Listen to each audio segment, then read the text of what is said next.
de la joie ce matin, Dieu va te bénir, va te visiter. Toute âme forgée contre moi est nulle et sans effet. Le ressuscité vit en moi. Son nom est Jésus.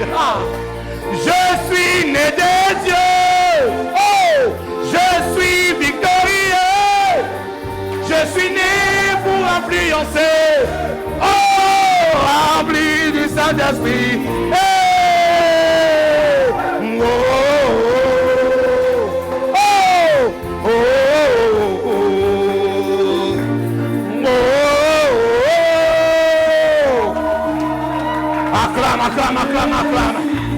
Acclame mieux que ça.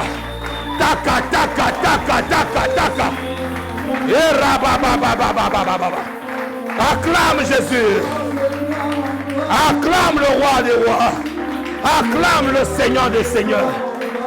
Pousse des cris de joie vers le Seigneur de gloire, vers Jésus-Christ de Nazareth. Amen.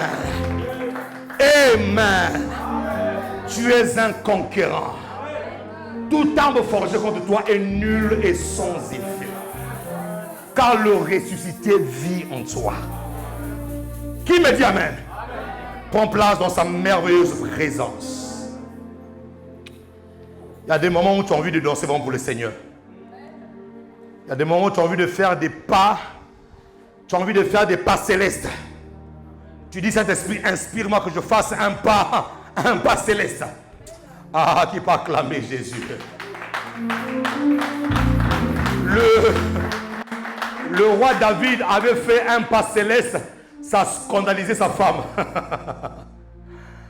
Voilà, mais vous devez apprendre à être libre dans le Seigneur. Ouais. Car c'est pour la liberté que Christ t'a affranchi. Christ ne t'a pas affranchi pour que tu retournes à nouveau sous le joug de la condamnation. Non. Et ce que Jésus-Christ a fait a été scellé. Et personne ne peut enlever ce sceau-là. Tu es un peuple libre. Et n'accepte jamais qu'une personne te fasse entrer encore dans une quelconque esclavage. Non. Notre esclavage à nous a été aboli il y a de ça 2000 ans à la croix de Golgotha. Depuis que Jésus-Christ avait dit à la croix que tout est accompli, je ne vois pas qu'est-ce qui peut me condamner encore. Je ne vois pas. Alors toi qui es en train de croupir sous le poids de la culpabilité, il faut que tu enlèves la culpabilité de ta vie. C'est un véritable piège du diable. Alors qui peut acclamer le roi des rois? Acclame le Seigneur. Amen. Dis avec moi l'homme spirituel. Dis encore l'homme spirituel. Avant tout, j'aimerais vraiment réinsister encore sur ce que la sœur Yvie nous a dit. Donc, le 2, s'il vous plaît, tous les leaders, les leaders bergers, tous les ouvriers du royaume, nous avons notre rentrée spirituelle où nous allons essayer de mettre en place un certain nombre de choses pour l'œuvre du Seigneur. Donc, je n'ai pas envie de dire que c'est une option pour vous. Pour vous, tout ce qui servait le Seigneur, ce n'est pas une option, c'est une obligation. Et donc, tu cales bien cette date, c'est le 2 octobre. Je veux voir ici tous les leaders bergers et tous les ouvriers, toutes les personnes qui servent le Seigneur. Amen. Bénissons aussi le Seigneur vraiment pour la journée d'hier des jeunes. C'était vraiment une journée enrichissante. Et nous voulons élever dans cette église une jeunesse dynamique, une jeunesse, comme je leur ai dit, une jeunesse qui est véritablement convertie. Oui, parce qu'il y a des faux convertis, il y a des vrais convertis. Et nous voulons une jeunesse qui est véritablement convertie. Quand on dit convertie, ils ont les deux pieds dans le Seigneur. Nous avons besoin d'une jeunesse qui est consacrée et engagée. Et nous voulons une jeunesse au service de Dieu. Voilà. Cette jeunesse-là que nous voulons. Nous voulons démontrer à ceux qui sont à l'extérieur que tu peux être jeune chrétien et être épanoui. Tu peux être jeune chrétien, mais ne pas être moulé dans le système du monde. Et faire la différence en ce temps-ci. Qui me dit Amen ici, là? Oui. Tu es jeune, tu n'es pas obligé de faire ce que tout le monde fait. Non, non, non, non. Toi, tu es enfant de Dieu. Et donc, j'ai vraiment à cœur vraiment de lever cette jeunesse. Parce que la jeunesse est l'avenir de demain. La jeunesse est l'avenir de demain. Et si nous ne nous occupons pas de la jeunesse, le diable s'en occupera. Et donc, nous devons vraiment faire comprendre aux jeunes que c'est pas que lorsque tu es jeune chrétien, comme j'ai l'habitude d'entendre, nous sommes paumés. Nous ne sommes pas paumés. Ah non, si tu es jeune et puis tu es chrétien, tu es paumé. Non, non, nous ne sommes pas paumés. Et je leur ai dit qu'il faudra qu'on fasse non seulement des activités spirituelles, mais des activités extra-spirituelles qui sont en dehors, justement, du spirituel. Pour ne pas que vous puissiez envier ceux qui sont à l'extérieur. Qui me l'amène. Et donc, nous allons vraiment lancer cette machine de la jeunesse, parce que la jeunesse, moi, je crois en la jeunesse. Voilà. Nous avons vraiment parlé des points importants, et j'espère que pour eux, ils vont mettre ça en pratique pour leur épanouissement. Amen. Je réinsiste encore sur des enveloppes de l'achat temple. Donc, il nous reste deux dimanches pour ces enveloppes-là. Et je réitère ce que j'avais dit. C'est vraiment des offrandes volontaires, selon ce que le Seigneur te met à cœur, mais seulement ne te laisse pas raconter cette histoire. Sois vraiment une personne qui va être, dont le nom sera inscrit dans l'histoire. Vous savez, il y a un homme de Dieu qui prêchait, il disait, je suis en train d'encourager tous les pasteurs qui ont commencé. Parce que le commencement n'a jamais été facile. Ah oui, mon ami, le commencement de quelque chose, ça n'a jamais été facile. C'est avec des pleurs, c'est avec des cris, c'est avec des triples, c'est avec des boules au ventre, c'est avec beaucoup de choses. Mais tu dois enfanter ce bébé-là. Tu dois enfanter. Et j'aimais ce pasteur-là, vraiment, j'ai aimé ce message qu'il disait, il encourageait tous les pasteurs qui ont commencé. Ne regrettez pas, le commencement a toujours été dur. Vous allez s'aimer, vous allez vous sacrifier. Mais n'abandonnez jamais. N'abandonnez jamais. Toi qui as commencé quelque chose, n'abandonne pas ce que tu as commencé. Parce que le commencement, c'est la base. Ce sont des fondements. Si tu veux construire un bâtiment de 5 étages, de 10 étages, les fondements doivent être profonds. Et ça prend du temps pour creuser, pour aller en profondeur, pour creuser, ça prend du temps. Et donc, nous sommes dans un projet, nous avons commencé un projet. Ça fait un moment, et je vous assure que ce n'est pas facile. Entre les combats de l'administration française qui est très lourde, l'administration française est une administration très lourde, et franchement, si tu n'as pas le courage, tu dis j'abandonne. Si tu n'as pas le courage, tu dis c'est bon, on arrête là, on va se contenter de ce qu'on a. Non, non, non, non, non, non. À un moment donné, on se contente, à un moment donné, on doit dépasser la loi du contentement pour avoir le véritable. Et pour ça, il faut des apôtres Paul, des gens qui ont de fondure, des gens qui n'ont rien à cirer de leur vie, qui sont prêts à en découdre, qui sont prêts à laisser leur vie. Et donc, frère, ne te laisse pas raconter cette histoire. Sois parmi les bâtisseurs, sois parmi les Caleb, des gens qui vont dire lèvons-nous et emparons-nous de ce temple-là. Et moi, je crois en cela. Qui me dit Amen? Je voulais fortement t'encourager. Sois là quand les choses commencent. Ne sois pas là quand déjà tout est dans la gloire. Où tu rentres et tu dis, ah, j'aime ici, là. Mais tu ne sais pas qu'il y a eu des pionniers qui ont commencé. Des gens qui ont laissé leur vie. Soyez là souvent quand c'est le commencement. Ne soyez pas là quand c'est la gloire. Non. Oh, est-ce que je parle à quelqu'un ici, là? Soyez là quand c'est le commencement. Quand tout est difficile. Quand on se moque de vous. Soyez là en ce moment-là. Quand les Tobija et les Sambala viennent vous dire que non, vous n'allez jamais rebâtir cette muraille. Soyez là en ce moment-là. Car c'est en ce moment-là qu'on voit la gloire de Dieu. C'est en ce moment-là qu'on voit la main de Dieu. Et je suis convaincu qu'on va y arriver. Amen. Si Dieu te met même à cœur d'aller faire 2 travails pour ça, va faire 2 travails pour ça. Ne le regrette jamais. Ah oui, frère, ne le regrette pas. S'il faut que tu puisses avoir même un job à côté qui va te ramener quelque chose pour dire, je vais contribuer à cette œuvre-là. Fais-le. Tu ne le fais pas pour la gloire d'un homme. Tu le fais pour la gloire de Dieu. Amen. Car derrière ça, il y aura des structures qui seront mises en place pour gagner des âmes. Qui me dit amen ici là? Oui. Et nous gagnerons des âmes. Salut des nations, nous gagnerons des âmes pour le Seigneur. Voilà. C'est pour ça que souvent je dis aux gens, salut des nations que vous voyez là, c'est pas encore ça. Là, nous sommes là, vous savez qu'est-ce qu'on fait là? Nous sommes là. Nous sommes en train de préparer des serviteurs et des servantes. Je vous dis la vérité. Là, nous sommes en train de préparer des serviteurs et des servantes de Dieu. Parce que la gloire de la seconde maison arrive. Ah oui. Donc il faut rentrer dans la machine là. Il faut rentrer dans la machine. Il faut rentrer. Il faut rentrer. Il faut rentrer dans le train qui est en train de partir. Qui peut acclamer le roi des rois.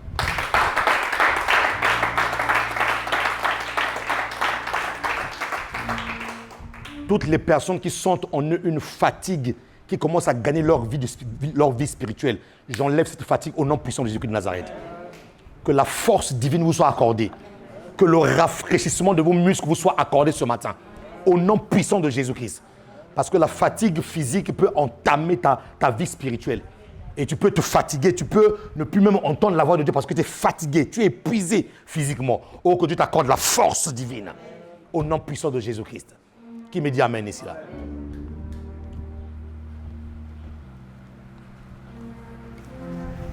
L'homme spirituel enfante dans l'esprit et la position d'enfantement que nous devons prendre ou occuper, c'est la prière.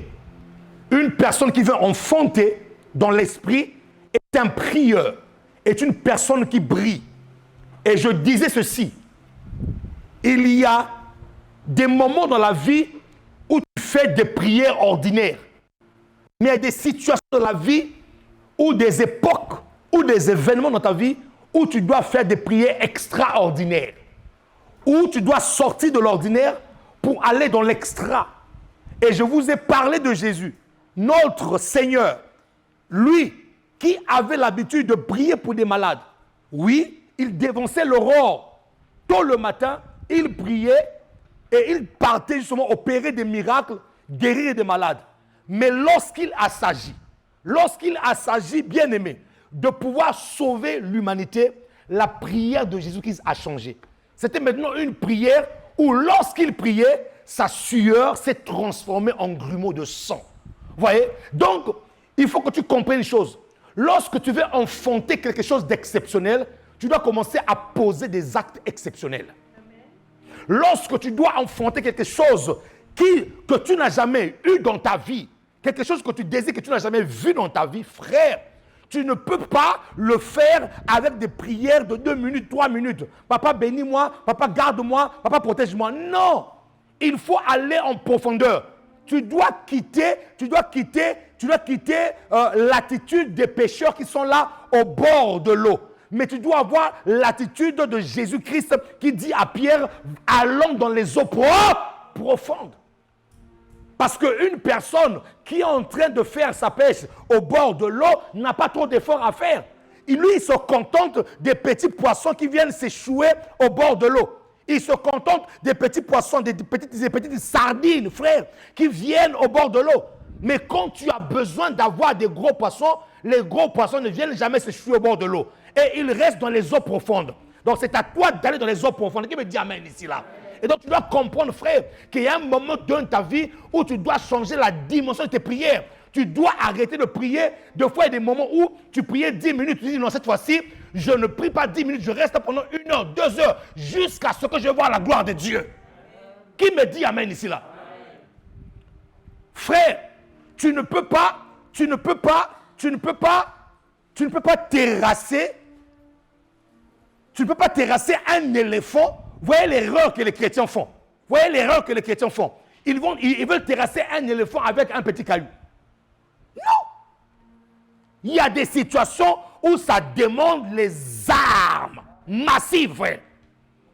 Des armes non conventionnelles.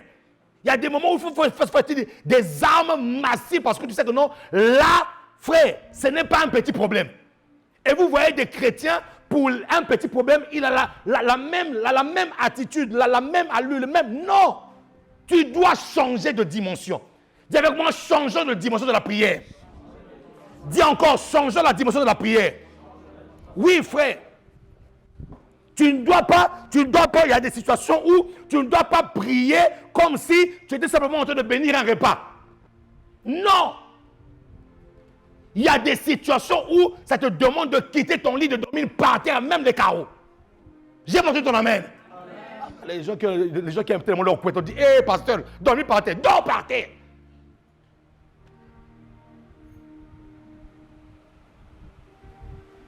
Il y a des situations qui te demandent de te priver de ton bon lit. Il y a des situations qui te demandent de te priver de ton bon repas. Il y a des situations qui te demandent de te priver de ton confort. Oui, parce que tu en as marre. L'enfantement spirituel commence, frère, lorsque tu commences à en avoir marre. Vous voyez toutes les personnes qui ne font pas bouger, vous voyez toutes les personnes qui dans leur vie, les choses ne bougent pas là. C'est parce qu'ils n'en ont pas marre. Le jour où ils vont en avoir marre, frère, ils vont changer de position. Lorsque le bébé dans le ventre commence à te déranger pour sortir, c'est qu'il en a marre. La Bible déclare dans le livre de Actes 12, lorsque Hérode a commencé à tuer les chrétiens, a commencé à toucher même aux colonnes des églises, la Bible déclare ceci, et puisque cela plaisait aux Juifs, il a pris aussi Pierre, il a mis Pierre en prison. Donc il y a des situations où le diable continue de te massacrer parce que ça te plaît. La Bible déclare, et puisque cela plaisait aux Juifs. Donc ça leur plaisait. Ça veut dire qu'en d'autres termes, quoi? En d'autres termes, ce que Hérode faisait, les Juifs ne réagissaient pas. Et il y a des chrétiens comme ça là. Il y a des problèmes de leur vie, il y a des situations terribles. Ils ne réagissent pas. Ils payent des gens pour que des personnes aillent prier pour eux. Non. C'est ton voisin. Ton bébé, c'est ton bébé. Oui. C'est vrai. Il y a des situations où il te faut une autre onction. Il y a des situations où il te faut une autre véritable machine. Mais il y a des situations où, frère, c'est toi. Il y a un homme de Dieu qui a constaté à un moment donné, sa femme commençait à maigrir. Mais soudainement, sa femme a commencé à perdre du poids. Et sa santé est en train de se dégrader le jour. Ce frère-là a réuni les intercesseurs, ils ont prié, frère, rien. Ce frère-là a appelé ses collègues, parce qu'ils sont un collège des pasteurs, il a associé les autres pasteurs de son église, rien du tout. La femme ne faisait que maigrir, Il a fait intervenir son père spirituel. Frère, même le père spirituel, rien du tout. Le père spirituel, ils ont prié. Le père spirituel a appelé un jour, il dit, fils, viens. Je pense que cette histoire-là, c'est ton lot. C'est-à-dire que même ma prière, moi, ne peut rien faire. C'est ton lot à toi. Et là, tout le monde s'est retiré. Tout le monde est parti ce soir. Il est resté seul avec son problème. Frère, il y a des moments où tu resteras seul avec ton problème. Pourquoi? Parce que Dieu veut que tu puisses l'expérimenter d'une manière différente. Tu as l'habitude d'expérimenter Dieu. Tu as l'habitude simplement d'expérimenter le Dieu qui t'a pris en Égypte et qui t'a ramené dans le désert. Mais cette fois-ci, il faut aussi que tu puisses expérimenter le Dieu qui est capable de faire sortir la manne dans le désert. Il faut que tu puisses expérimenter le Dieu aussi qui est capable de donner l'eau dans le désert. Qui me dit amen ici là? Et pour cela, frères et sœurs, il y a des moments dans la vie où tu dois rester seul. Cet homme de Dieu-là est resté seul face à son problème. Et là, frère, c'est là où tu te rends compte que tu avais des capacités enfouies dedans de toi que tu n'as jamais utilisées. Vous avez des capacités. Vous avez des bombes, plus que des bombes atomiques, à l'intérieur de vous. Cette puissance-là a été mise, dit la parole de Dieu, dans des vases de terre que nous sommes. Mais aussi longtemps que tu n'es pas confronté à une situation qui devient impossible aux hommes, tu ne pourras jamais expérimenter la possibilité de Dieu. Et pour ce faire, il faut deux fois, bien aimé, que tu sois seul. Et ce frère-là a commencé à expérimenter un autre niveau de puissance que Dieu avait mis en lui. C'est pas que Dieu lui avait donné, c'est pas que Dieu lui a donné le jour même. Non, cette puissance-là était en lui, frère. Vous savez pourquoi est-ce que vous n'expérimentez pas un autre niveau de gloire? C'est parce que la plupart des chrétiens fuient leurs problèmes. Ne fuyez jamais vos problèmes. Vous devez les affronter et c'est en ce moment-là que vous devez expérimenter la gloire de Dieu. Le verset qu'on dit qu'avec lui, nous irons de gloire en gloire. Frère, ce verset-là n'est pas pour les fuyards. Dis-moi fuyard. Oh, dis-le bien fuyard. Si tu es un fuyard, il ne faut jamais citer le verset qu'avec Dieu, nous ferons des exploits, il écrasera nos ennemis, avec Dieu, nous irons de gloire en gloire. Quand la Bible dit de gloire en gloire, ça veut dire que pour chaque gloire, il y a un niveau de combat que tu dois mener. Quand on dit de gloire en gloire, frère, il y a un niveau de combat que tu dois mener. Il y a un niveau de combat qui doit venir vers toi pour que tu enfantes. Qui me dit amen? Et j'ai envie de parler à une personne qui a abandonné. J'ai envie de parler à une personne qui a fui ses responsabilités. J'ai envie de parler à une personne qui a lâché prise parce que c'est tellement difficile. Bien-aimé, peu importe la difficulté que Jésus-Christ avait à la croix, il n'a pas dit au Père, descends-moi de la croix. Il est resté à la croix.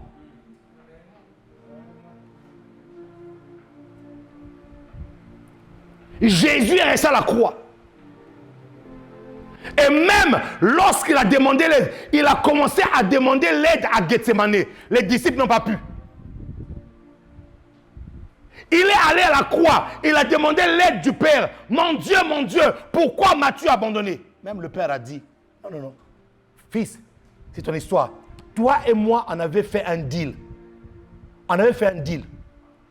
Le deal qu'on a fait, toi et moi, c'est que tu descends, tu sauves les humains. Et moi, en retour, je te donne un nom au-dessus de tous les noms. Pour qu'en ton nom, tous genoux fléchissent.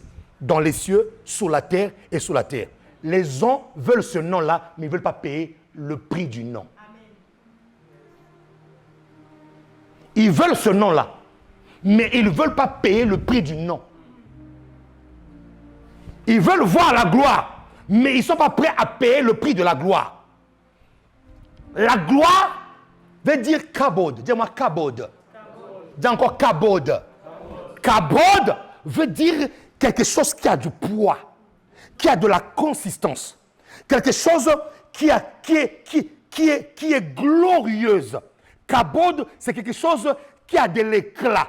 Quelque chose, lorsqu'elle apparaît devant toi, bien aimé, les gens ne peuvent dire que waouh.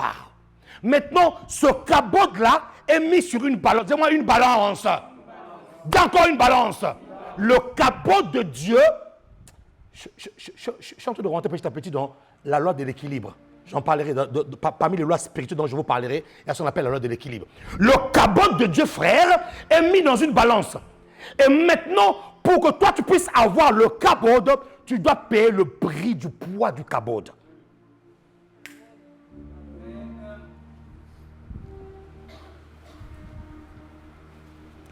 À quel moment la balance commence à se soulever?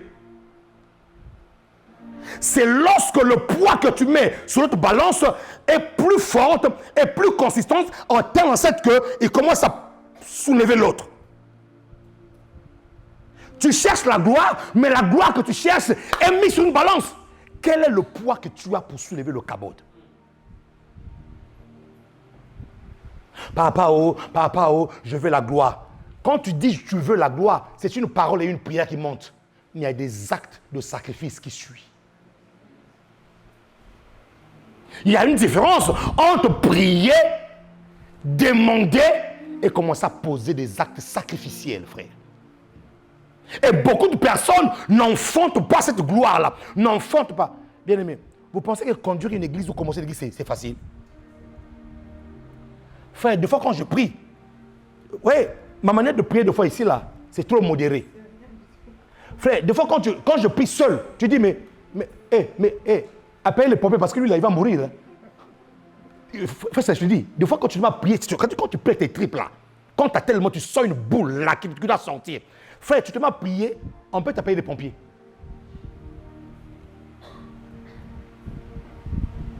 On peut t'appeler les pompiers. C'est-à-dire que tu brilles, c'est-à-dire que, comme Comme j'ai dit au début, tu as atteint un niveau où, frère, tu n'as plus de mots. Oh Dieu, oh papa,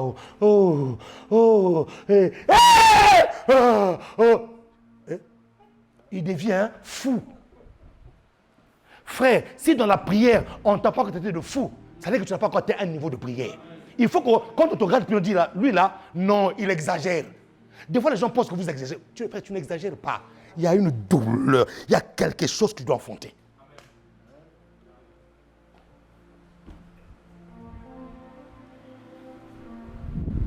Papa, oh Dieu, papa, Dieu, un mot de, tu rigoles un peu, le Seigneur te fait rire. Ah Dieu, oh Dieu, Dieu. Frère, c'est-à-dire que toi tu ne comprends pas la prière, mais Dieu comprend cette prière-là. Toi tu dis, mais il raconte quoi en fait? Il raconte quoi? On ne comprend même pas ce qu'il dit, mais Dieu comprend ça. En fait, ce son-là sort avec une douleur. Ce son-là sort avec un message qui monte devant le trône de Dieu. Qui peut acclamer le roi des rois? Qui peut acclamer Jésus?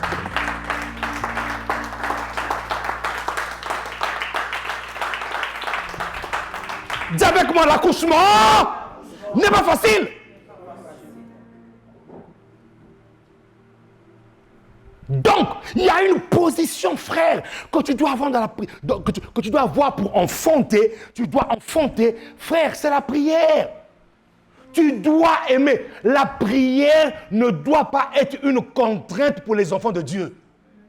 Si tu es encore au niveau où on doit t'appeler, on doit te forcer, on doit te dire, prie, frère, tu n'accoucheras que des petits poissons. Tu n'auras que des petits macarons. Tu n'auras que des petites sardines. Il faut que tu changes. Il faut que tu te développes dans la prière. Et pour se développer dans la prière, frère, tu dois accepter d'affronter ce Goliath qui est devant toi. Toutes les fois que Dieu permet que Goliath se présente devant toi, c'est qu'il a mis en toi la capacité de le terrasser. Goliath ne se présente pas devant toi si tu n'es pas prêt. Si tu es prêt, si Goliath se présente, ça veut dire que tu es prêt. Il ne faut pas reculer. Toutes les situations négatives et compliquées que tu rencontres, ce sont des opportunités d'enfantement. Ce sont des opportunités de faire valoir ton droit et de savoir que non, au-delà de ce que j'avais, je peux aussi avoir ça.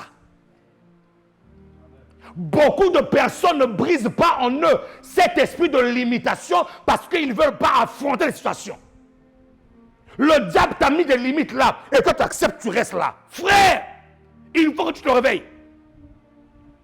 Dieu ne t'a pas appelé à la limitation. Écoutez-moi, lorsque Dieu a pris Adam, lorsque Dieu a placé Adam dans le jardin d'Éden, qui connaissait la superficie du jardin?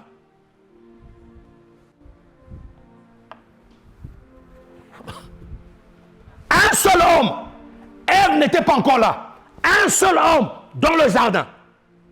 Avec une grande superficie. Dieu n'a pas limité l'homme. Si c'est Satan qui te limite, ou du moins ton voisin, parce qu'il y a des voisins qui ont reçu le diplôme de limitation. Mais toi, sur ta vie, tu ne seras pas limité au nom de Jésus de Nazareth. Toutes les fois qu'une situation compliquée, difficile se présente devant toi, cette situation-là a un but de te limiter. Mais Dieu aussi a un but, c'est que tu enfantes, que tu te surpasses, que tu découvres qu'en toi, il y a un autre potentiel que ce que tu avais déjà, frère. Dis-moi l'enfantement dans la prière. Jacques 5, 17 dit quoi? Jacques 5, 17 dit quoi? Élie était un homme de la même nature que nous. Il priait avec instance. Dis-moi, prier avec instance. Dis encore, prier avec instance. Frère, je vais te ramener dans l'armée de la prière. Je vais te ramener dans le couloir. Je vais te ramener dans le camp de concentration de la prière. La Bible déclare que Élie priait avec instance. Pour qu'il ne plût point Et il ne tomba point de pluie sur la terre pendant 3 ans et 6 mois. Et la Bible déclare, ce même Élie-là était un homme de la même nature. De la même nature. Et à chaque fois, quand je lis ce verset-là, frère, ça me rappelle à l'époque où j'habitais encore Villeneuve-Saint-Georges et je priais à Noisy-le-Grand. J'habitais Villeneuve-Saint-Georges et je priais à Noisy-le-Grand. À 9h, on devait être à l'église pour l'intercession. Et vous savez, à Villeneuve-Saint-Georges, il y a une côte. Il y a une côte. Il faut d'abord descendre. Quand tu habites en haut là-bas, il faut descendre. Il y a une côte là pour descendre pour aller à la gare. Et vous savez ce que je faisais? Quand je remarque que l'heure du temps, frère, je vous dis la vérité, cela n'est pas arrivé 1 fois, ni 2 fois, ni 3 fois, ni 4 fois. Et c'est là que tu te rends compte qu'on a une puissance. Quand ça arrive 1 fois, tu vas dire, oh non, c'est le hasard. Frère, quand ça commence à arriver à plusieurs reprises, tu dis, ce n'est plus un hasard. Quand je voyais que mon train, par exemple, était à 8h30, parce qu'il me fallait 30 minutes pour arriver à Noisy-le-Grand. Quand je voyais qu'à 8h, j'étais en retard, et qu'à 8h30, mon train devait arriver. Frère, c'est ça que je faisais. Je m'arrêtais, je ne courais pas, je dis, train, là où tu es, ralentis. Suivez, ralentis. Ou qu'il y ait un problème, moi, le train de 8h30, je vais l'avoir. Enfin, j'ai fait ça 1 fois. J'arrive, ok, train retardé. On va dire, sur le hasard. Un autre dimanche, je cours, je regarde l'heure, je m'arrête encore, je dis, train, là où tu es, ralentis. Je vous dis la vérité. J'arrive ok, train retardé. Frère, ça m'est arrivé moi plus de 6 fois.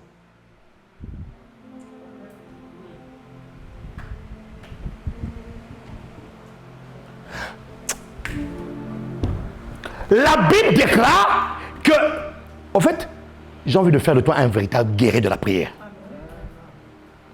La Bible déclare, Élie était un homme de la même nature.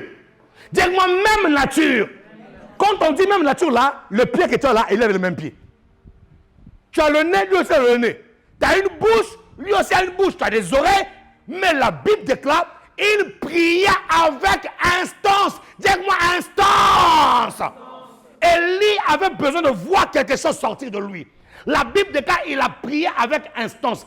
Prier avec instance veut dire prier d'une manière, frère, tu insistes et tu es convaincu que ce que tu dis là va arriver. C'est ça, prier avec instance.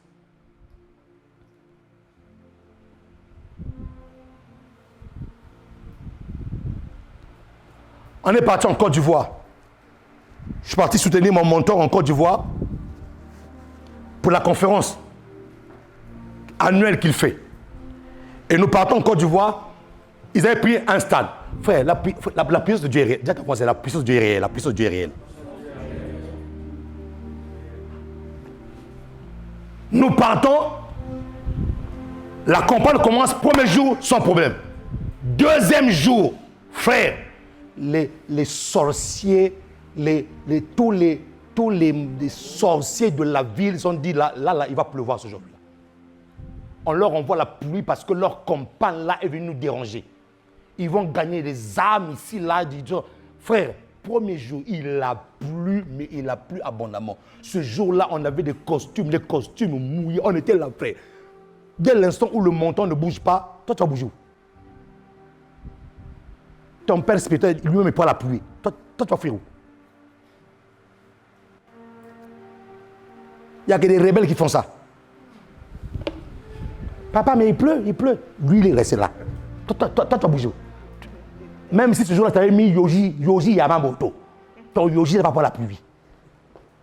Même si ce jour-là, tu avais mis Miguel. Oh non, moi j'ai acheté mes chaussures à 2000 €, ça va prendre l'eau. Maintenant, suivez. Le troisième jour, on arrive. Non, ouais, la foi. On arrive, on voit le ciel. Ils ont encore prévu d'envoyer la pluie. Ah! Et là, le gars, il monte devant tout le monde. Il dit pluie. Ah, c'est là où j'ai vu la puissance de Dieu est réelle. Il dit hier tu as plu, tu nous as mouillé. Aujourd'hui, pluie, je t'arrête. Prière de foi. Est-ce vous savez que la nouvelle création, l'homme spirituel, a la capacité de parler même à la matière. Oui. Frère, tu peux parler à la matière. Il se lève devant tous ces fils spirituels. Il dit, pluie, je te stoppe. J'arrête tous les sorciers. Je te stoppe. Évidemment, ceux qui n'ont pas de foi là, vous voyez, il y a toujours des personnes qui sont incrédules, qui ne croient pas à la puissance de l'homme spirituel. Ils ne savent pas que l'homme spirituel a la puissance et le pouvoir sur la matière. Hey, frère, maintenant, regardez les incrédules. À un moment donné, on a fini de prier. Et là, les gens se regardent. Ah, il a prié pour la pluie. Il a prié pour la pluie. À un moment donné, les petites gouttes ont commencé. Suivez. Les petites gouttes ont commencé. Et tout le monde se regardait. Ah, sa prière là, ça n'a pas marché. Sa prière là, ça n'a pas... Incrédule. Lui, il s'en foutait. Vous savez, frère, quand tu connais qui est ton Dieu, tu as une assurance. Frère, tu as une assurance inébranlable. Les gens se regardaient. Mais les gouttes ont commencé, les gouttes ont... Frère, lui, il s'en foutait. Il sait que ce qu'il a dit là. Jésus a dit à ses disciples, allez détacher la naisse. Si on vous dit qui en a besoin, dites-leur le maître en a besoin. La parole de Jésus-Christ suffisait pour changer la situation de la naisse qui était attachée. Jésus n'a pas eu besoin de se déplacer. Frère, l'homme spirituel qui connaît son identité a une puissance dans la parole.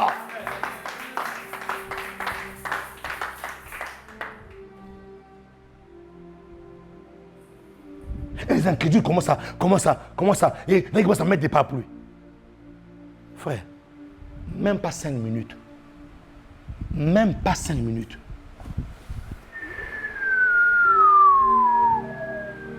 Le ciel s'est dégagé.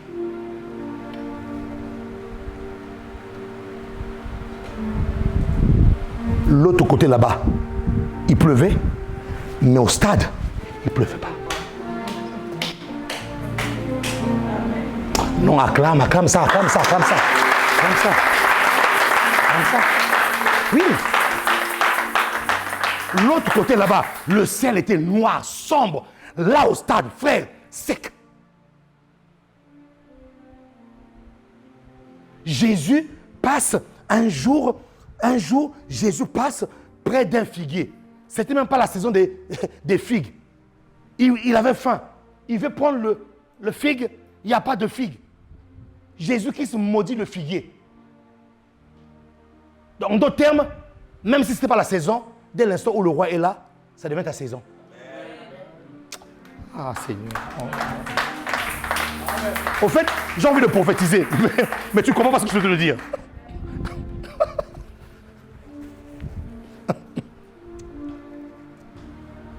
Même quand ce n'est pas la saison, quand le roi est là, ça devient la saison. Et le figuier n'avait pas compris ça. Il dit, je te maudis.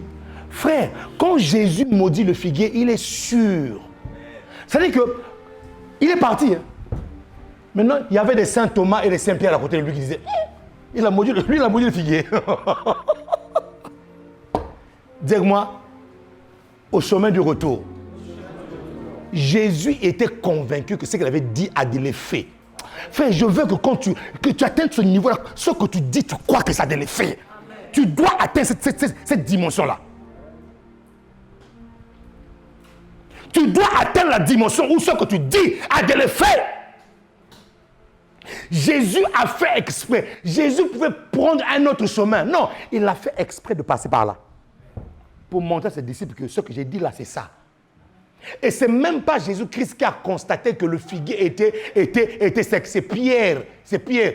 Ah, mais maître, le figuier que tu avais maudit l'a séché. Tu ne savais pas que ça avait déjà séché. Dès l'instant où j'avais prononcé la malédiction, ça avait déjà séché. Donc ce qui est arrivé là, c'est simplement le processus pour que ça puisse sécher. Waouh! Frère, la prière enfante des choses.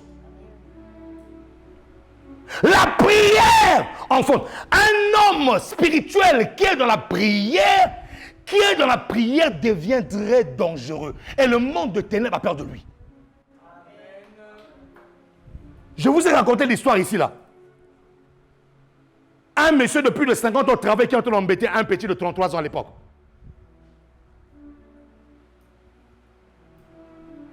Mais ce petit qui est en train d'embêter, il ne savait pas que ce petit était un guéri dans la prière.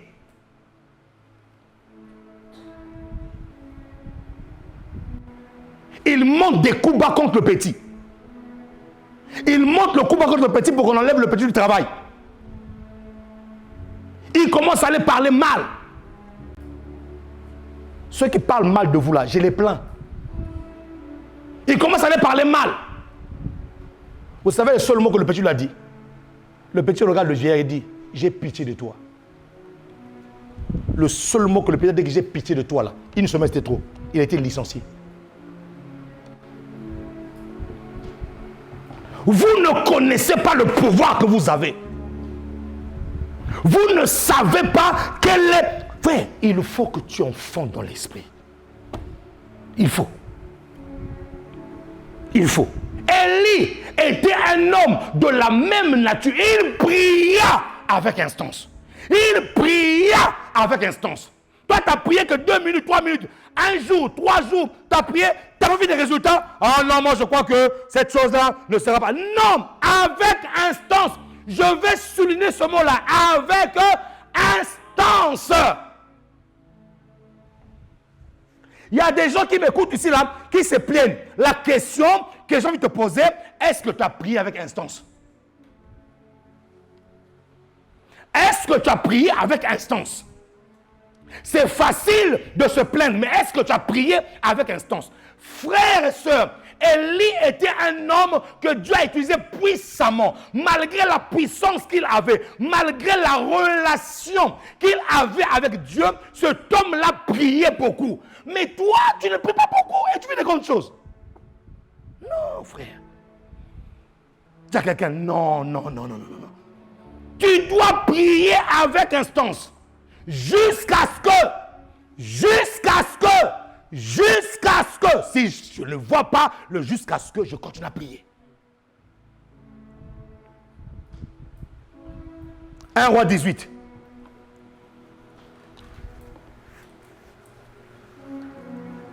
La position de l'enfantement, c'est la prière.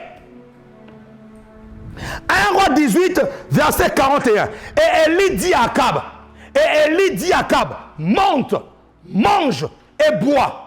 Parce que Akab, justement, lorsque Élie a fermé le ciel, lorsque Élie a arrêté la pluie, Akab ne mangeait plus. Parce que la pluie qui ne tombe pas pendant 3 ans, ça veut dire quoi? Il y a eu une perte au niveau des récoltes. Il y a eu une perte au niveau de l'agriculture.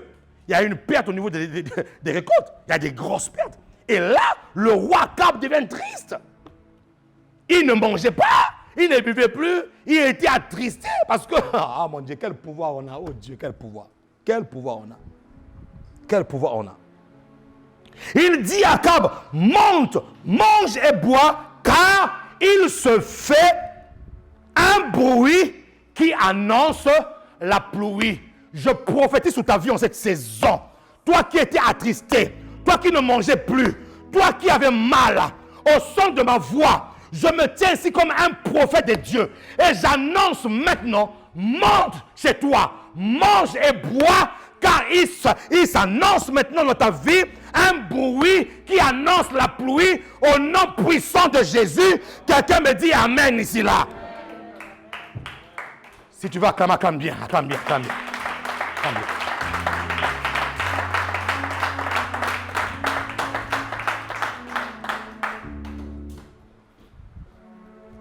Monte, mange, bois, car il se fait un bruit. Il se fait un bruit qui annonce la pluie. Dans ta vie, en cette saison, à cause de l'enfantement spirituel, il y a déjà un bruit qui a commencé dans le monde spirituel. Il y a déjà un bruit qui a commencé dans le monde spirituel. D'ici peu de temps, tu verras la pluie. Tu verras la pluie. Il y a toujours un bruit qui précède la pluie. La pluie ne vient pas d'abord. C'est d'abord le bruit qui commence. Quand tu vois le bruit commencer, ça veut dire que la pluie va tomber. Et c'est ce qui va t'arriver en cette saison dans ta vie, au nom puissant de Jésus, qui me dit Amen ici, là. Ça fait des moments, ça fait des mois, ça fait des années où tu as vécu dans la sécheresse. Mais je t'annonce que la pluie vient pour arroser. Au nom puissant de Jésus-Christ, qui me dit Amen. La sécheresse financière tombera. La sécheresse sentimentale tombera. La sécheresse de la santé tombera. La pluie vient pour arroser ta vie. Qui me dit Amen ici, là. Je veux dire à quelqu'un, vas-y, enlève ton vêtement de deuil, car il s'annonce le bruit de pluie. Enlève le vêtement de la honte. Enlève ton vêtement de la honte. Revêt-toi de ta plus belle parure. Mets ta plus belle robe. On va te poser la question de savoir pour dire, mais tu vas où? Mais rien ne se passe dans ta vie. Non, non, non. J'ai entendu un bruit. J'ai entendu un bruit qui annonce la pluie. Vous savez, il y a des moments où, prophétiquement, ou dans l'esprit, tu sens des choses arriver alors que tu ne les as pas encore palpées. Mais tu les sens, tu sens comme, voilà, tu te fais belle, tu te fais beau, tu mets ton plus beau costume, tu sors. Mais monsieur, ça va? Oui, ça va. Les gens vont arriver et tout. Je suis en train d'entendre un bruit. Je suis en train d'attendre un bruit. Je n'ai pas besoin qu'il commence déjà à pleuvoir. Non, non, non. C'est que j'ai senti dans mon esprit, je me mets déjà en condition pour recevoir cela. Vous comprenez ça? Je me mets déjà en condition pour commencer à danser. Je commence même déjà à danser avant que la pluie. Mon ami, l'homme spirituel n'est pas un homme ordinaire, frère. J'avais dit à une personne à l'époque, et c'est le même exercice que j'ai donné à une personne ici à l'église. Je lui ai dit, va faire ta lettre. Je lui ai posé la question, tu veux garçon ou fille? Comme on dit chez nous en Côte d'Ivoire, tu veux garçon ou fille?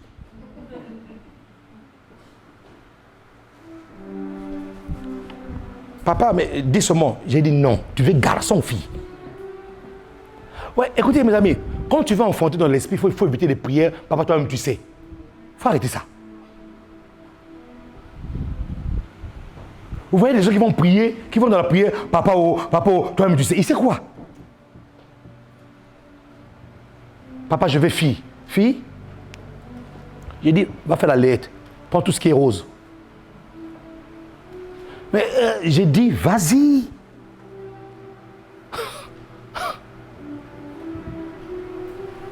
Parce que l'homme spirituel ne voit pas les choses comme l'homme naturel.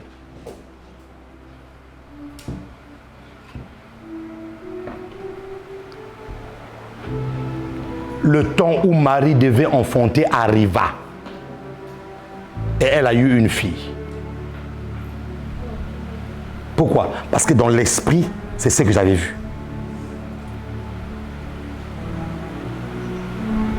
L'homme spirituel. Quand tu pries beaucoup, frère, tu enfantes des choses terribles. Un jour, alors que j'avais mes clés en main, je montais les marches de l'église et mes clés tombaient. Il y a une sœur qui montait les marches. Pendant qu'elle s'est courbée pour prendre les clés pour me donner, parce que moi je me précipitais à prendre les clés, elle s'est précipitée déjà pour prendre les clés pour me donner. Et pendant qu'elle s'est baissée pour prendre les clés, Dieu m'a dit, sa vie est courbée. Dieu m'a dit, sa vie est courbée. Et pendant qu'elle s'est relevée pour me donner la clé, Dieu dit, je relève sa vie.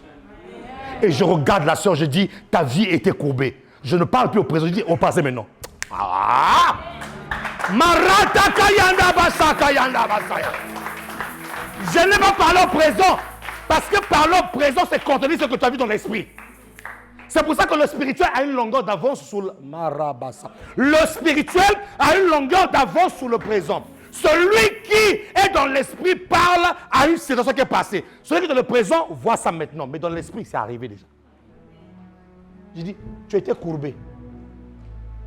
Maintenant, Dieu redresse ta vie. Elle s'est mise en sanglots, elle commence à pleurer. À cause de quoi? D'un geste prophétique. Les clés sont tombées. Elle se redressait pour prendre la clé. Dieu a ouvert mes yeux. Dieu dit, sa vie est courbée. Pendant que c'est là pour me dire, je redresse sa vie. Frère, comment Dieu peut faire les choses? Comment Dieu peut faire des choses comme ça? Comment Dieu peut faire des trucs comme ça? C'est pour ça que les méthodes des hommes n'ont rien à voir avec les méthodes de Dieu. Dieu peut te délivrer seulement quand le pasteur lève sa main comme ça, tu reçois ta délivrance. Jésus, oh, Jésus aide-moi. Ah, Jésus aide-moi. Frère, Dieu peut te délivrer seulement parce que toi lève sa main comme ça là, alors que je n'ai rien dit. Je laisse ma main, tu reçois la délivrance. J'ai envie d'enlever en toi cette mentalité de la chair là. Hein? J'ai envie d'extirper. J'ai envie de faire une chirurgie, d'enlever en toi cette mentalité de la chair là qui te ramène toujours à la vision charnelle des choses. Frère, dès que nous sommes là, les choses qui se passent là sont spirituelles.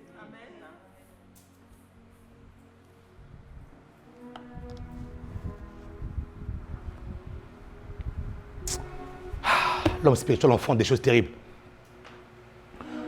L'homme spirituel enfonce des choses terribles. Un jour, alors qu'on était à l'église, ici, le culte est fini. Je vous parle de mes expériences, hein, des trucs que j'enfonce dans l'esprit. C'est pour te dire aussi que toi, tu es capable de le faire aussi. Qui me dit amen ici là? Élie était un homme de la même nature. Mais il a arrêté la pluie. Alors qu'on était là, le culte fini.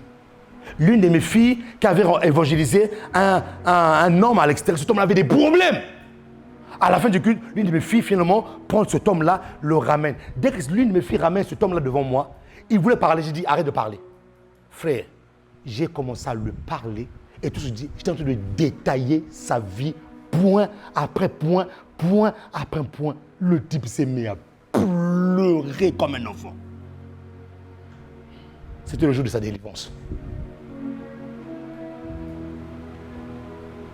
Vous pouvez enfanter des choses dans l'esprit des frères, des choses inimaginables.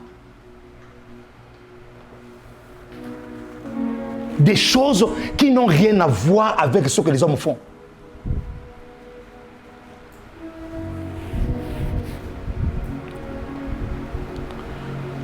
Je suis en train de voir Dieu me parle d'une onction d'accélération dans la vie d'une personne ici. Là. Tu as besoin d'être accéléré. Toutes les personnes qui ont besoin d'être accélérées, levez vos mains maintenant. Recevez l'accélération dans tous les domaines de vos vies. Toutes les personnes qui veulent recevoir une accélération dans leur vie, recevez l'accélération. Recevez l'accélération dans le domaine dans lequel vous avez besoin de cette accélération-là. Oh, que Dieu t'accélère. Toi qui croyais que tu avais perdu du temps. Non, non, non, non. Le temps que tu as perdu était dans le plan de Dieu parce que Dieu voulait te faire entrer en cette saison dans un moment d'accélération. Quelqu'un me dit, je le reçois ici là. Quelqu'un me dit, c'est ma part. Et quelqu'un acclame le roi des rois.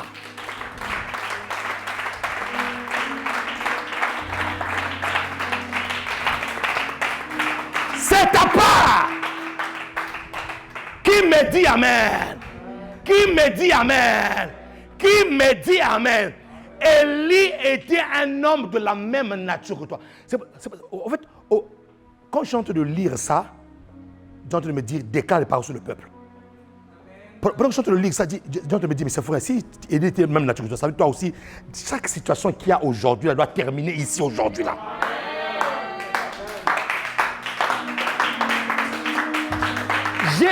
J'ai envie de rentrer dans un moment de démonstration. Frère, écoute-moi.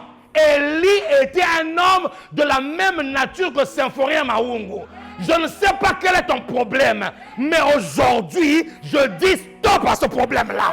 Et que tu vas avoir une solution là en cette saison. Frère, je te dis ça.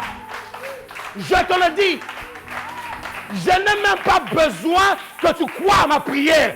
Ce que j'ai dit là, comme Jésus était confiant, lorsqu'il a maudit le figuier, il savait que le figuier allait sécher. Frère, ce que j'ai dit là, ça va arriver dans ta vie à toi. Je n'ai pas besoin de trembler. Frère, vous savez, il y a un moment donné, je veux que tu atteignes un niveau de spiritualité où tu n'as pas besoin de faire des grimaces. Ta parole a du poids. Ta parole a du poids. Ta parole, il y a un cabot qui sort de ta parole. Quand on prend ta parole, on le met sur une balance, on dit yes. Élie était un homme de la même nature. Si tu as une douleur quelque part ici, là, au son de ma voix, cette douleur part définitivement de Jésus de Nazareth. Je te le dis. Cette douleur-là part et ne reviendra plus jamais. Parce que l'homme spirituel a la capacité d'avoir le pouvoir sur la matière. Sous ceux... Ah, Seigneur Dieu. Ah, Jésus.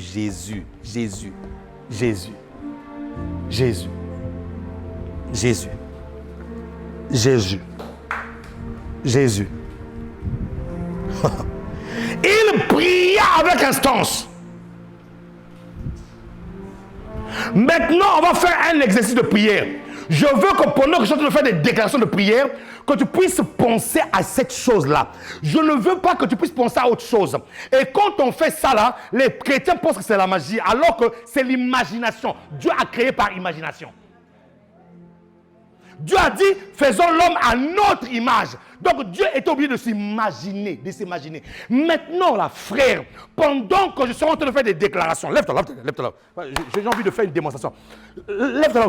Pendant que je suis en train de faire des déclarations, toi, dans ton cœur, ou dans ton... commence à t'imaginer des solutions, frère, des solutions inimaginables. Commence à t'imaginer ça au nom de Jésus. Père, par le nom de Jésus, je libère la faveur de Dieu sur leur vie. J'arrose leur champ. Là où le champ était sec, maintenant par le nom de Jésus, que le champ soit arrosé maintenant, par le nom puissant de Jésus. Là où ta vie était bloquée, au son de ma voix, je débloque la situation au nom puissant de Jésus. Là où tu étais courbé, par le nom de Jésus, que le Seigneur commence à te redresser, que Dieu te redresse. Et pendant que je déclare comme ça, toi dans ta pensée, imagine-toi, Imakatayete Rikabayasa, Ropratayasa, Nakayete Lisa, Librondoscoya, La Makoriaba, La Tashintaka, Makoto Yoboshi, Rembrenda, Korabasa, Nakayandebosa, que Dieu t'accorde la rosée du ciel, que Dieu t'accorde la graisse de la terre, au nom puissant de Jésus. Là où tu avais échoué hier, pense maintenant à là où tu avais échoué hier. Pense maintenant à là où tu avais échoué hier. J'annonce la réussite au nom puissant de Jésus. Là où tu as échoué hier, aujourd'hui tu réussiras. Au nom puissant de Jésus. Là où on t'avait méprisé, commence à penser. Là où on t'avait méprisé, je déclare sur ta vie que ton étoile brillera. Au nom puissant de Jésus. Et les saints disent Amen. Et les saints poussent des cris de joie et acclament le Seigneur de gloire.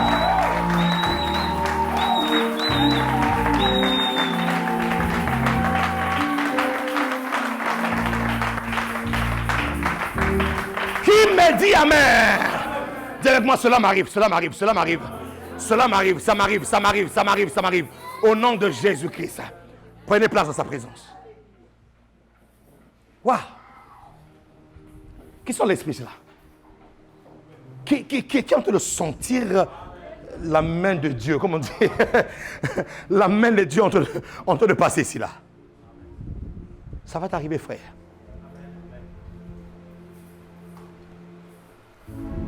Je n'ai pas besoin que la pluie tombe d'abord. J'ai besoin d'entendre un bruit. Ça me va. La Bible déclare, il pria avec instance. Et il dit à Akab, monte, mange, bois. Car là maintenant, j'entends. Il se fait un bruit qui annonce la pluie. Akab monta pour manger et pour boire. Mais, dis-moi, mais. Vous voyez? Dis encore mais. Écoutez, mes amis, écoutez, je vais vous donner un secret. Lorsque l'homme spirituel déclare une parole d'enfantement, il ne va pas faire les choses que tout le monde fait. Il a dit à Akab, monte, mange et bois. Mais on dit de lui, mais lui, il monta sur le mont Carmel. Vous voyez deux fois pourquoi est-ce que les paroles que nous déclarons n'ont pas de la consistance? Parce qu'après avoir déclaré, nous avons des attitudes que tout le monde a. Non.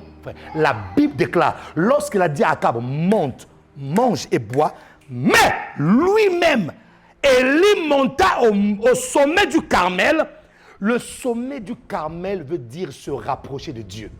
toutes les fois que vous voyez une personne dire « je m'en vais à la montagne », c'est le rapprochement avec le Seigneur. C'est pour ça que Jésus, lorsqu'il prêchait, il prenait souvent de la hauteur. Il se mettait soit sur la barque, soit sur une colline et il parlait. C'est vrai qu'il y avait la notion où, lorsque tu montes en hauteur, quand tu parles, la propagation des ondes, on appelle ça.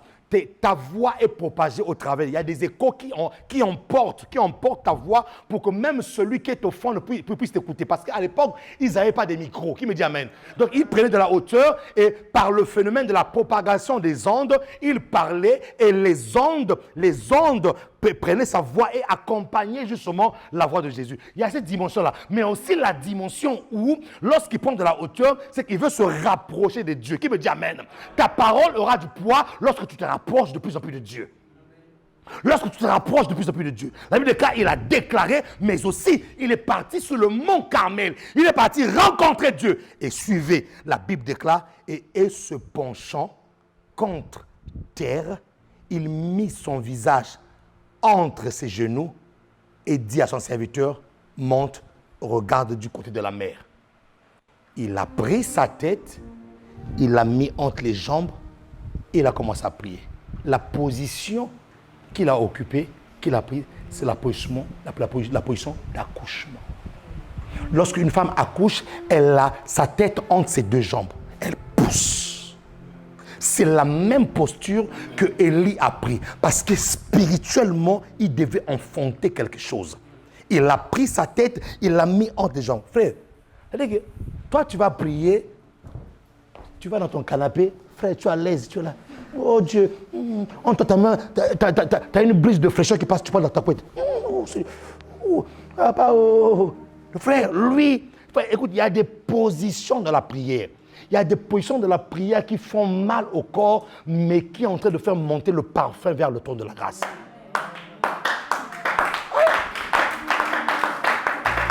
La question que je me pose, comment est-ce qu'une personne peut prier dans cet inconfort-là? Il prend sa tête, il met entre tes jambes. Frère, il y a des prières. Une fois, j'ai fait une expérience où j'ai prié les mains levées. Frère, je suis resté comme ça. Les mains levées, adorant. Frère, à un moment donné, j'ai prié. Il y a des prières où, quand tu veux enfanter, tu dois prendre une position d'inconfort. Oui, il y a des positions dans la prière qu'il faut prendre. Jésus avait des positions dans la prière. Ah oui. Lorsque nous prions et que nous levons les mains comme ça, là, nous écartons nos jambes, ça forme quoi? Dites-moi. J'avais déjà enseigné ça ici, là. Ça forme quoi? H. Merci.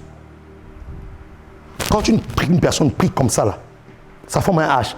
Vous savez, le H en hébreu, ça veut dire quoi? L'esprit. Le H en hébreu veut dire l'esprit. Quand Dieu a dit, tu t'appelleras plus Abraham, tu t'appelleras Abraham. Il a introduit l'esprit dans Abraham. Saraï, enlevé le I, tréma, il a mis H. Il a mis l'esprit. C'est pour ça que lorsqu'Isaac est né, c'était l'enfant véritablement de la promesse. Le H en hébreu veut dire l'esprit. Donc quand tu pries comme ça, la frère, dans le monde spirituel, ça veut dire que tu es en train d'être rempli de l'esprit. Dans la prière, il y a des positions. La question que je me pose, pourquoi est-ce qu'Élie devait prendre sa tête et mettre entre ses jambes? Frère, pourquoi est-ce qu'il ne devait pas seulement venir prier comme ça, je prie? Il y a des choses que tu n'obtiens pas dans ton confort. Je répète encore, il y a des choses que tu n'obtiendras jamais dans ton confort. Dieu peut te dire, frère, dors 2 mois par terre. 2 mois. Et quand Dieu te dit 2 mois par terre, là, pas avec une couette, hein.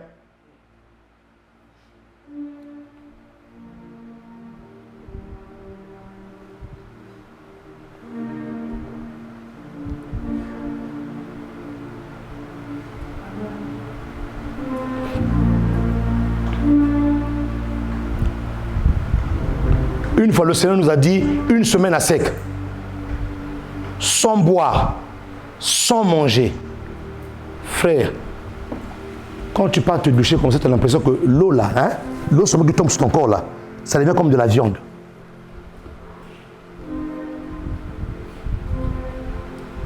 Oh. J'aime mettre dans le silence là.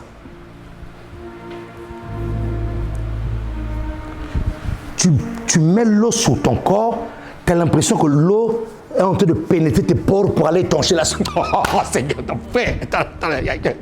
Il y a des prières, il ne faut pas jouer.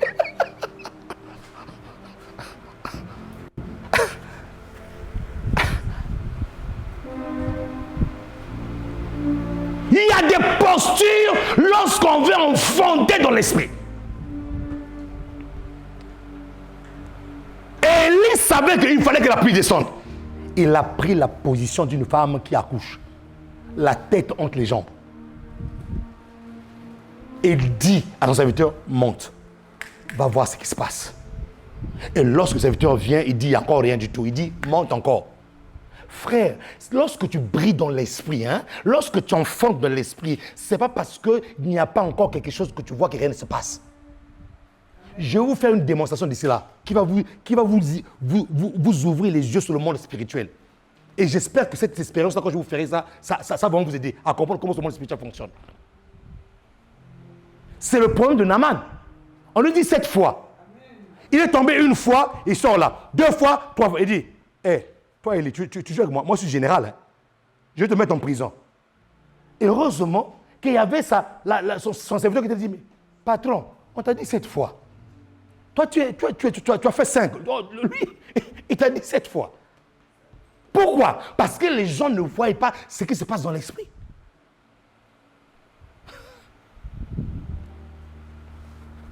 Il dit à son serviteur, remonte encore. Et là, cette fois-ci, lorsqu'il remonte, la Bible déclare, j'ai vu le nuage comme la pomme de la main d'une personne. Et ça annonce une pluie. Comment est-ce qu'une personne qui a de prier là, et sa prière a de l'influence sur le cosmos? Comment est-ce qu'une personne qui a de prier là, avec instance, il est en train de prier, sa prière commence à avoir de l'effet sur la matière, sur quelque chose qui est en haut. Et c'est là où vous devez comprendre le mécanisme qui se passe lorsque Jésus-Christ dit que je vous ai donné le pouvoir. Je vais te préparer un enseignement sur ça. Quand Jésus-Christ dit « Je vous ai donné le pouvoir », est-ce que tu vois le pouvoir en question comme quelque chose de matériel? Quand Jésus-Christ dit « Je vous ai donné le pouvoir », est-ce que tu vois Pierre sortir avec un colis pour dire « J'ai eu le pouvoir ». Il y a des choses qui sont spirituelles que vous devez comprendre. Un homme qui est en train de prier et le ciel bouge. Qui me dit Amen? Je veux qu'à date d'aujourd'hui, que ta prière commence à faire bouger le ciel. Amen.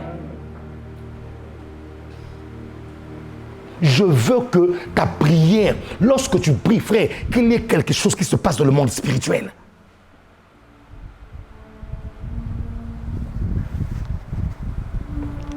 Qui me dit Amen? Waouh, Seigneur. Tellement de choses. Acclame Jésus.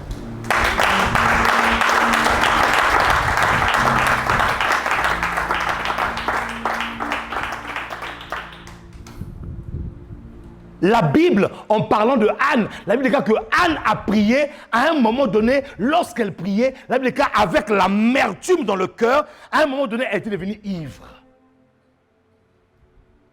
Anne a atteint un niveau de l'ivresse dans la prière.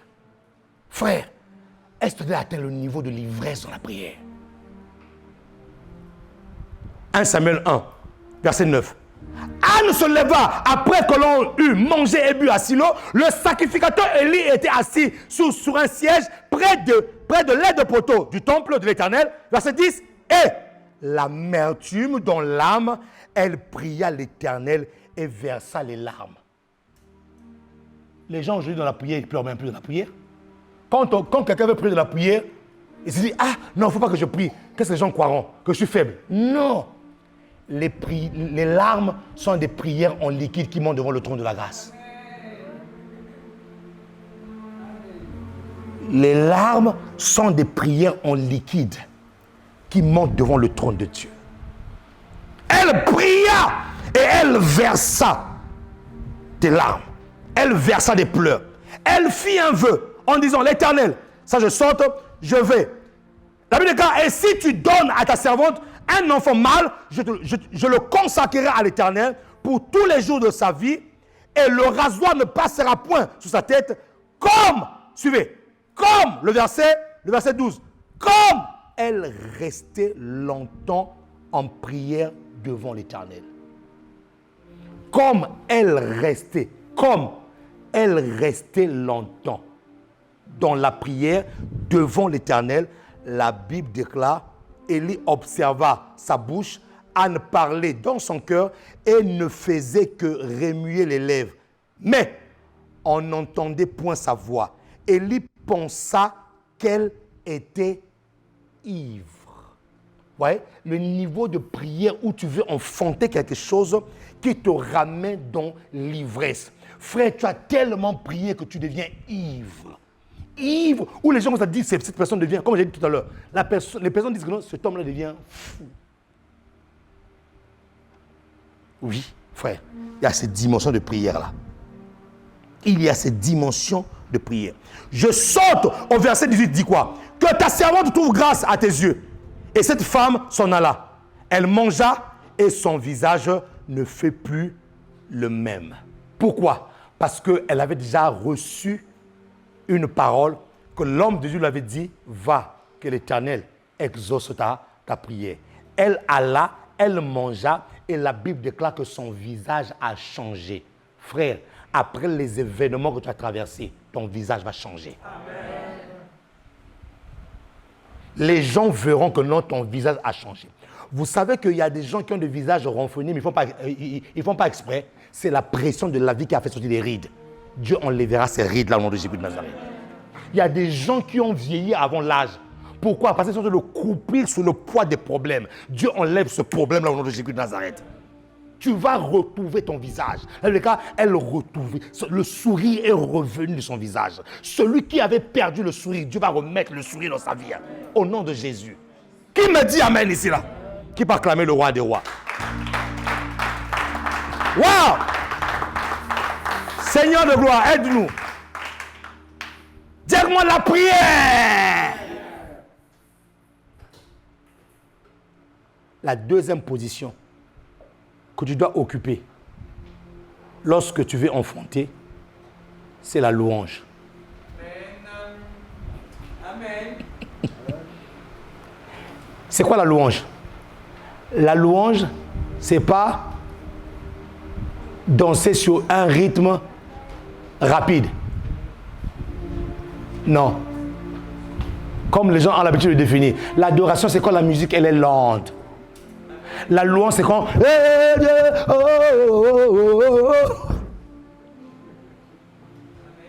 Tu étais à l'église? Oui. Tu as loué. Ah non, j'ai loué. J'ai même transpiré. Frère, tu n'as pas loué, tu as dansé. On loue Dieu pour ce qu'il a fait.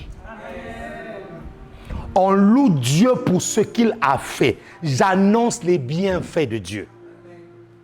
Maintenant, une personne qui veut enfanter dans l'esprit, mais qui n'a pas encore enfanté, mais qui loue déjà Dieu pour ce qu'il a fait, est en train d'obliger à Dieu de faire. C'est pour ça qu'il y a des moments où n'attends pas l'exaucement de la prière pour commencer à louer. Loue déjà.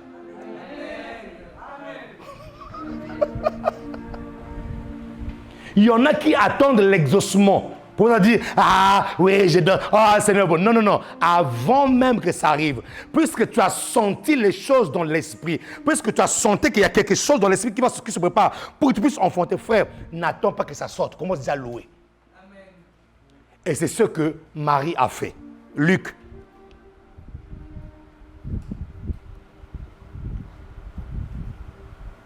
Luc 1, verset 46. Et Marie dit, mon âme exalte le Seigneur. Alors qu'elle n'était même pas, frère, ça veut dire qu'elle venait de recevoir juste la nouvelle. Jésus n'était pas encore formé dans son sein. Mais déjà, Marie est en train d'annoncer la louange à l'Éternel. Lorsqu'elle dit, Et Marie dit, mon âme exalte le Seigneur. Et mon esprit se réjouit en Dieu, mon sauveur, parce qu'il a jeté les yeux sur la bassesse de sa servante. Car voici désormais toutes les générations me diront bienheureuse, parce que le Tout-Puissant a fait pour moi de grandes choses. Quelle chose? Marie, Jésus n'est pas encore sorti, mais elle annonce de la louange. À cause simplement de la nouvelle qu'elle a reçue, elle commence à louer Dieu. À cause. Bienheureuse, parce que le Tout-Puissant a fait pour moi de grandes choses. Son nom est saint. Et sa miséricorde s'étend d'âge en âge sur ceux qui le craignent. 51. Il a déployé la force de son bras. Il a dispersé ceux qui avaient dans le cœur des pensées orgueilleuses. Oh, que Dieu disperse de ta vie toutes les personnes qui ont des pensées orgueilleuses vis-à-vis de toi. Au nom de Jésus. Il a dispersé. 52. Il a renversé les puissants de leur trône. Et il a élevé les humbles. Oh, que Dieu t'élève là où tu es au nom de Jésus de Nazareth. Il a rassasié de biens les affamés. Et il a renvoyé les riches avides. Les riches seront avides, mais toi qui étais affamé, tu auras de l'argent qu'il faut. Qui me dit amen ici là? Il a secouru Israël, son serviteur, et il s'est souvenu de sa miséricorde, comme il l'avait dit à nos pères, envers Abraham, à sa postérité pour toujours. Mes amis, là, nous sommes en train de le lire, mais c'est une louange que Marie était en train de faire. En fait, là, elle chantait. C'est une louange que Marie était en train d'annoncer. Pour une personne qui veut enfanter dans l'esprit, la position que tu dois avoir, même quand tu n'as pas encore vu la chose, continue à louer Dieu. Continue à louer Dieu. Continue à proclamer ses bienfaits. Tu es en train de mettre Dieu devant ses responsabilités. Je vais terminer avec ceci. Pour aujourd'hui, bien sûr. Ah Seigneur, il y a beaucoup de choses que j'ai sautées, mais bon, je vais revenir sur ça après. Mais je vais lire quelque chose avant de terminer parce que je veux nous mettre dans des conditions. Je veux nous mettre dans des conditions. La bosse terebraille. Aïe brosse.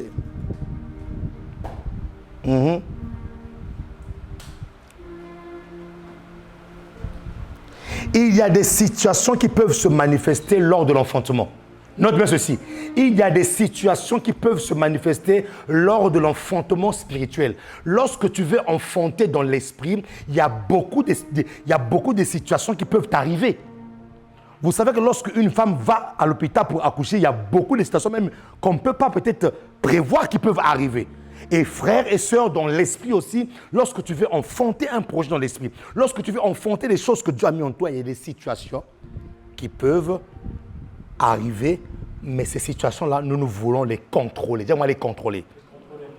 Dis très fort, les contrôler. Voilà. Ces situations, nous voulons les contrôler. Nous voulons entrer un peu dans ce qu'on appelle de la prévention. Nous allons contrôler ces situations. Et je vais lire un verset qui va nous mettre dans des conditions parce que nous allons prier le Seigneur. Prends avec moi. Ah Seigneur. Apocalypse 12, verset 14. Lève-toi là où tu es. On va le lire tous ensemble.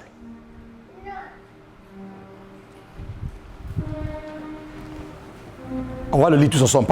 Passe-moi un peu passe-moi mon portable là, s'il te plaît.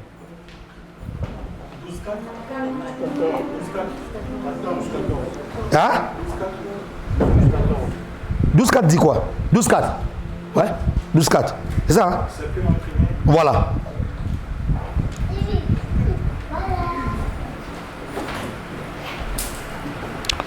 Est-ce qu'on peut le lire tous ensemble? On va clôturer avec ce verset-là. N'est-ce pas? Amen. Amen. Qui me dit Amen? Amen.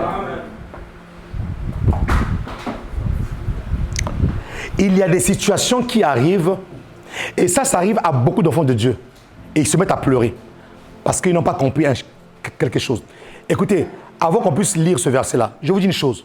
Suivez-moi, mes amis, suivez-moi. Tout ce que Dieu fait de bon, suivez très bien, tout ce que Dieu fait de bon, tout ce que Dieu fait de bien et qui a pour pouvoir et la capacité de faire du bien à d'autres personnes est toujours combattu.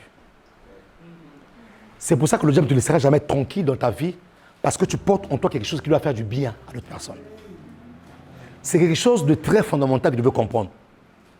Le diable ne te combat pas juste pour te faire plaisir ou pour t'embêter. Non, non, non, non. S'il vient là, c'est parce qu'en toi sortira quelque chose qui va te faire du bien à toi, mais aussi à ceux qui t'entourent. Tout ce qui est bien, qui vient de Dieu, est souvent combattu. Tout ce qui est bien et qui vient de Dieu est toujours combattu. Maintenant, lis avec moi Apocalypse 12, 4. 1, 2, 3, go!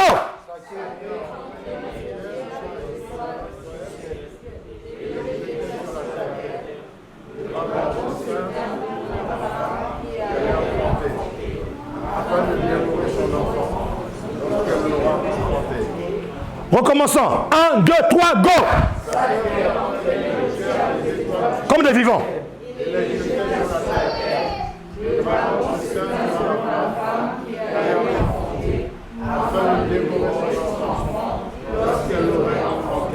Une dernière fois. 1, 2, 3, go!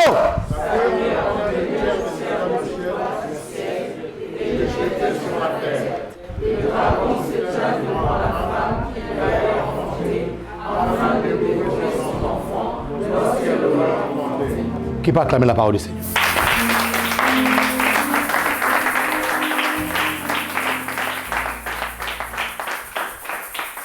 L'une des situations qui arrive à une personne qui veut enfanter, quelque chose qui va impacter les vies, qui va impacter les nations, c'est que toute fois que tu veux l'enfanter, il y a le dragon qui se présente. L'esprit de dragon est un esprit qui vient souvent dévorer les choses que les personnes enfantent.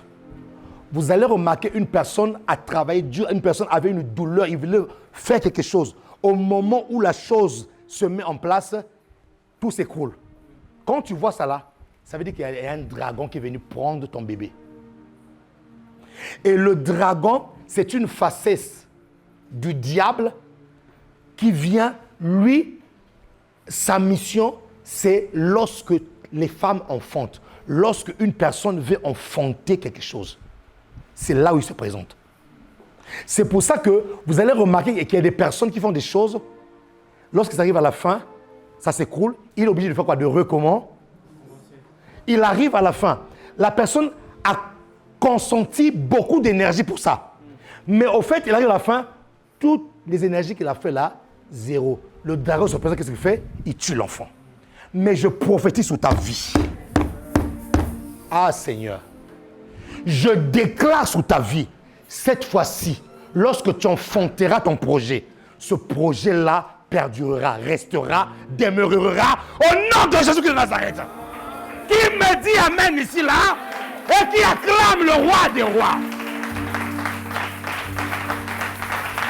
Frère, écoute-moi très bien. Ta vie ne sera pas un éternel recommencement. Je le stoppe aujourd'hui là, au nom de Jésus-Christ de Nazareth.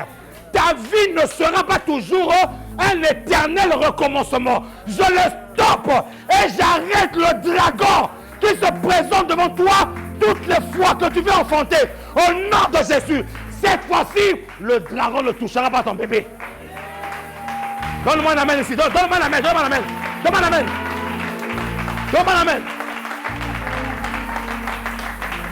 Écoute-moi, frère.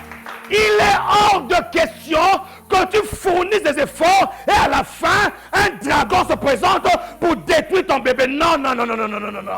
Mes efforts en cette saison doivent payer. Tout ce que j'ai fourni comme effort, ça ne sera pas en vain, frère. Il faut que ça paye. Dragon, écoute-moi très bien. Cette fois-ci, mon enfant, tu ne le toucheras pas.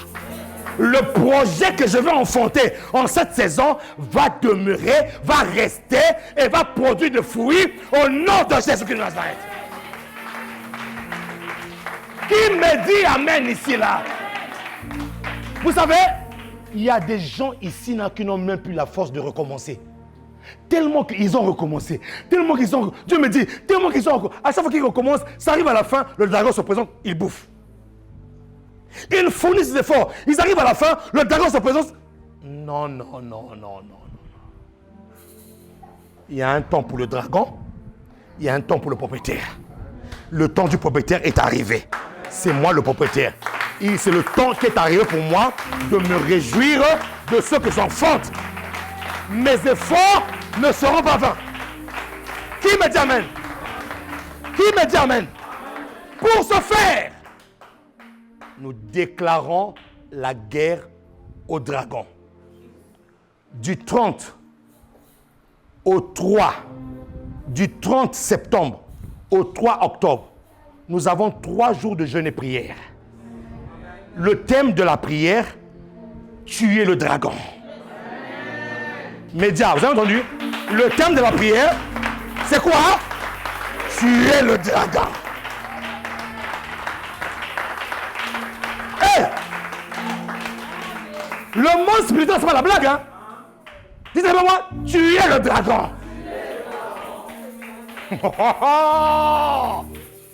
Du 30 au 3 octobre, 3 jours de jeûne de prière. Dragon, je prends mon épée. Cette fois-ci, tu ne toucheras pas mon bébé. Cette fois-ci, tu ne toucheras pas à mon bébé. Je vais te mettre en pièces. Je vais te mettre en pièces. Qui me dit amen? Je veux que tu prennes 2 minutes. Que tu commences à annoncer prophétiquement. Dragon, je te mettrai en pièces. Allez, allez, allez, allez. Commence à prier, commence à prier. Commence à prier. Commence à prier. Commence à prier. Comme ya ya ya ya ya ya ya ya. Ya ya ya ya ya ya ya ya ya ya ya. Ya ya ya ya ya ya ya ya ya ya. Dragon, j'annonce prophétiquement que mon bébé, tu ne toucheras pas. Tu le taka. Je veux une armée. Je veux une prière violente. Je veux une prière violente. Je veux une prière violente. Je veux une prière. Ya. Taka. Fois 2, fois 3, fois 4, fois 5, fois 6, fois 7. Hey! Moto.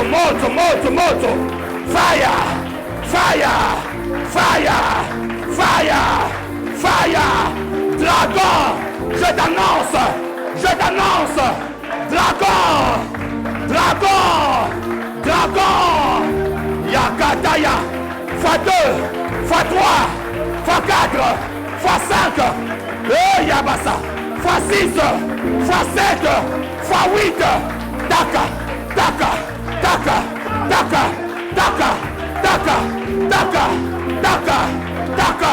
Ya.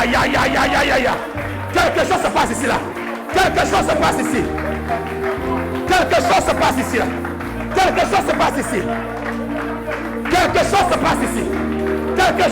ici.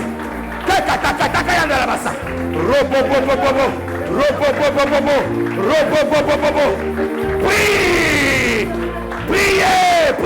Priez. Rabababa. Rakata yabasa. Yekete yabasa. Où sont les généraux? Où sont les généraux de Dieu? Où sont les généraux? Ekayabasa. Bienvenue à l'école. Les soldats de l'esprit. Où sont les soldats de l'esprit? Où sont les soldats de l'esprit? Où sont les soldats de l'esprit? Où sont les soldats de l'esprit? Où sont les soldats? Les soldats. Ya. Dragon. Yeah.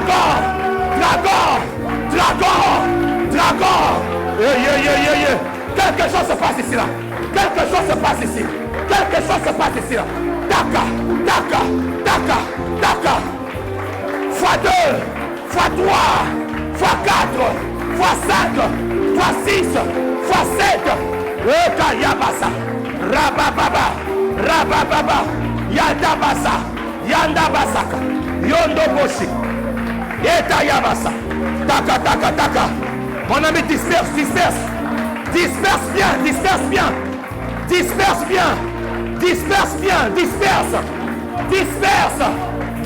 les démons, disperse le dragon, disperse ses œuvres, disperse-les.